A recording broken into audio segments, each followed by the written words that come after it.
የደንበዬ ዋብካው የመላው ስልጤ ህዝብ ጥያቄና ፍላጎት መልማት ነው። በወሬ ሳይሆን በስራ ማቋቋም ነው።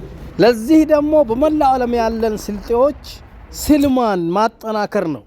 ለምሳሌ መስጂድ ተሰርቶ ለመስጂዱ ለወደፊት መጋቢ ሱቆች፣ የተለያዩ ነገሮች፣ ፎቆች፣ ስራዎች ካልተሰሩለት መስጂዱ ሁሌ የሰው እጅ እያየ ነው የሚኖረው።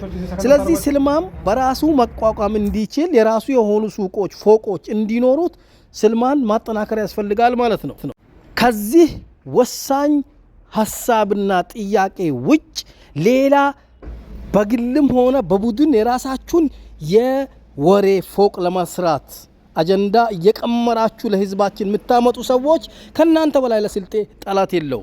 ይሄ ዋትስአፕና ቲክቶክ፣ ፌስቡክ፣ ዩቲዩብ ከመጣ በኋላ የወሬ ፎቆች የተሰሩ መፍረስ ስለሆነ ዋትስአፕ፣ ፌስቡክ፣ ዩቲዩብ ባልነበረበት ጊዜ ወንድሞቻችን ታላላቆቻችን ግዙፉን ትልቁን የወራቤ ሆስፒታልን፣ ሃይራንዚንና ሌሎችንም ትልልቅ በአይን የሚታዩ በእጅ የሚዳሰሱ ትልልቅ ተቋማትን ሰርተዋል። ስለዚህ ጊዜ አመጣሽ ሚዲያውን ተጠቅመን ልንጠቀምበት እንጂ ልንጎዳበት አይገባም። አንድ ልንሆንበት እንጂ ልንበታተንበት አይገባም። ይህንን ደግሞ ታላላቆቻችን ታላቁ የስልጤ የማንነት ታጋይ እነ ሬድዋን፣ ሲራጅ ፈጌሳ፣ እነ ጊስቴ ሙፈሪያን በዚህ ዙሪያ በሺህ ቤቶች ሰጥተው ስጡ ብለዋል። እንደ እውነቱ ከሆነ እነሱ የሰሩትን ትልቅ ስራ ማስቀጠል ከነሱ በተሻለ መልኩ መስራት ሲኖርብን እነሱ የሰሩትን መገምገም፣ መተቸት፣ በየጊዜው ተባድኖ እነሱ ሰሩትን ጥሩ ነው መጥፎ ነው እያልን የአይዶል ዳኛ ከመሆን መቆጠብ መቻል አለብን።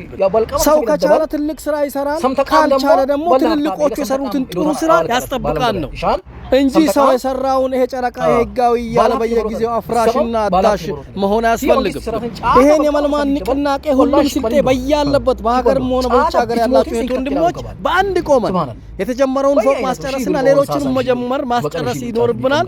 ስለዚህ በቲክቶክ እንዲሁም በፌስቡክ መንያዎችን የኦንላይን ገቢዎችን እንጀምራለን።